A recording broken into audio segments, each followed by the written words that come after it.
ನಮಸ್ಕಾರ. ಕಾರವಾರ ಪ್ಲಸ್ ಚಾನೆಲ್ಗೆ ಸ್ವಾಗತ. ಶಿರ್ಷಿಯಲ್ಲಿ ಸೈಕಲ್ ಜಾಥಾ. ಶಿರ್ಷಿ ಸ್ವಾತಂತ್ರ್ಯೋತ್ಸವದ ಅಮೃತ ಮಹೋತ್ಸವದ ಅಂಗವಾಗಿ ಉತ್ತರ ಕನ್ನಡ ಜಿಲ್ಲೆಯ ಶಿರ್ಷಿ ನಗರದಲ್ಲಿಂದು ಸೈಕಲ್ ಕ್ಲಬ್ ಸದಸ್ಯರಿಂದ ಸೈಕಲ್ ಜಾಥಾ ಹಮ್ಮಿಕೊಳ್ಳಲಾಗಿತ್ತು.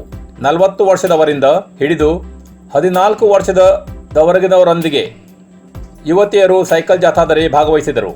ಸರಿಸುಮಾರು 50 ಕಿಲೋಮೀಟರ್ ಸೈಕಲ್ ಪಯಣ ಇದಾಗಿದ್ದು, ಶಿರ್ಷಿ ಮಾರಿಕಂಬಾ ವಲಯದಿಂದ ಆರಂಭವಾಗಿ 25 ಕಿಲೋಮೀಟರ್ ದೂರದ ಬನವಾಸಿವರೆಗೂ ಸಾಗಿ ಮತ್ತೆ ಶಿರಸಿಗೆ ವಾಪಸ್ ಆಯಿತು ಜಾಥಾ ತಂಡ. ಡಾಕ್ಟರ್ ದಿನೇಶ್ ಹೆಗಡೆ ಜಾಥಾಕ್ಕೆ ಚಾಲನಾ ನೀಡಿ ದೇಶಭಕ್ತಿ ಘೋಷಣೆಯೊಂದಿಗೆ ಸೈಕಲ್ ಜಾಥಾ ಆರಂಭಿಸಲಾಗಿತ್ತು.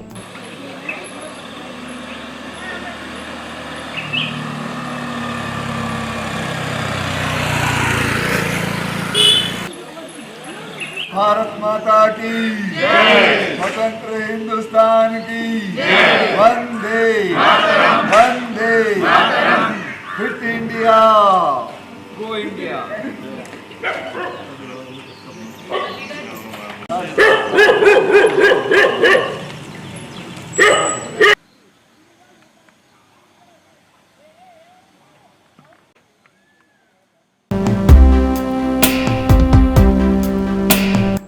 ರಾಜ್ಯದಲ್ಲಿ ಹಂತ ಹಂತವಾಗಿ ಶಾಲೆಯನ್ನು ಪ್ರಾರಂಭಿಸಲಾಗಿದ್ದು, ಇಂದಿನಿಂದ 9 ರಿಂದ 12ನೇ ತರಗತಿ ಆರಂಭವಾಗಿದೆ. ಯಲ್ಲಾಪುರ್. ಈ ಹಿನ್ನೆಲೆಯಲ್ಲಿ ಮಾನ್ಯ ಕಾರ್ಮಿಕ ಖಾತೆ ಸಚಿವರಾದ ಶ್ರೀ ಶಿವರಾಮ್ ಹೆಬ್ಬಾರ್ ಅವರು ಇಂದು ಪಟ್ಟಣದ ಕಾಳಮ್ಮ ನಗರದ ಸರ್ಕಾರಿ ಪ್ರೌಢಶಾಲಾ ಹಾಗೂ ಸರ್ಕಾರಿ ಪದವಿ ಪೂರ್ವ ಕಾಲೇಜಿಗೆ ಭೇಟಿ ನೀಡಿದರು. ವಿದ್ಯಾರ್ಥಿಗಳಿಗೆ ಸುರಕ್ಷತೆಗಾಗಿ ಕೈಗೊಂಡ ಮುಂಜಾಗ್ರತಾ ಕ್ರಮಗಳು ಪರಿಶೀಲನೆ ನಡೆಸಿ ವಿದ್ಯಾರ್ಥಿಗಳಿಗೆ ಹಾಗೂ ಶಿಕ್ಷಕರಿಗೆ ಪ್ರೋತ್ಸಾಹ ನೀಡಿದರು. ವಿದ್ಯಾರ್ಥಿಗಳಿಗೆ ಸಾಮಾಜಿಕ ಅಂತರ ಕಾಪಾಡಿಕೊಳ್ಳುವುದರ ಜೊತೆಯಲ್ಲಿ ಕಡ್ಡಾಯವಾಗಿ ಮಾಸ್ಕ್ ಧರಿಸುವಂತೆ ಸೂಚಿಸಿದರು. ಸರ್ಕಾರ ವಿದ್ಯಾರ್ಥಿಗಳ ಸುರಕ್ಷತೆಗಾಗಿ ಎಲ್ಲ ರೀತಿಯ ಸುರಕ್ಷಾ ಕ್ರಮವನ್ನು ತೆಗೆದುಕೊಂಡದೆ ಯಾವುದೇ ಆತಂಕ ಇಲ್ಲದೆ ಮಕ್ಕಳನ್ನು ಶಾಲೆಗೆ ಕಳುಹಿಸುವಂತೆ ಪಾಲಕರಿಗೆ ಮನವಿ ಮಾಡಿದರು.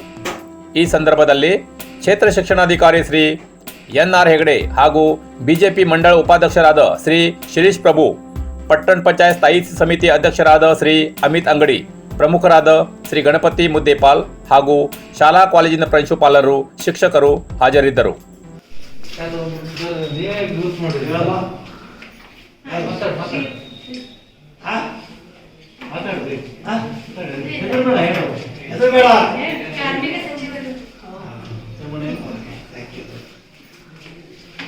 ಯಾವ ಭಯ ಪಡಬಾರದು.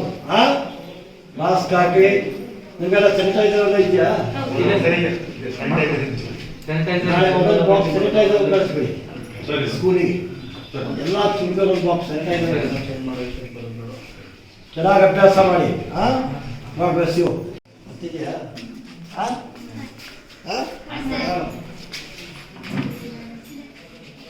ಹೇಳು. ಲಾಡ್ಜ್ನಲ್ಲಿದ್ದ ವ್ಯಕ್ತಿ ನೇಣು ಬಿಗಿದುಕೊಂಡು ಸಾವು. ಕಾರವಾರ. ಬಿವಿ ರೆಸಿಡೆನ್ಸಿ ಲಾಡ್ಜ್ನಲ್ಲಿ ನೇಣಿಗೆ ಶರಣು. ಉತ್ತರ ಕನ್ನಡ ಜಿಲ್ಲೆಯ ಕಾರವಾರ ನಗರ ಪಿ. ಮಾರುತಿ ಆತ್ಮಹತ್ಯೆ ಮಾಡಿಕೊಂಡಿರುವ ವ್ಯಕ್ತಿ ರೂಮಿನ ಫ್ಯಾನಿಗೆ ನೇಣು ಬಿಗಿದುಕೊಂಡು ಸಾವು. ಆಂಧ್ರ ಪ್ರದೇಶದ ಅನಂತಪುರ ಮೂಲದ ಮಾರುತಿ ಕಳೆದ 3 ದಿನದ ಹಿಂದೆ ಲಾಡ್ಜ್ಗೆ ಬಂದಿದ್ದ. ಸ್ಥಳಕ್ಕೆ ಪೊಲೀಸರು ಭೇಟಿ ಪರಿಶೀಲನೆ. ಕಾರವಾರ ನಗರ ಪೊಲೀಸ್ ಠಾಣಾ ವ್ಯಾಪ್ತಿಯಲ್ಲಿ ಪ್ರಕರಣ ದಾಖಲು.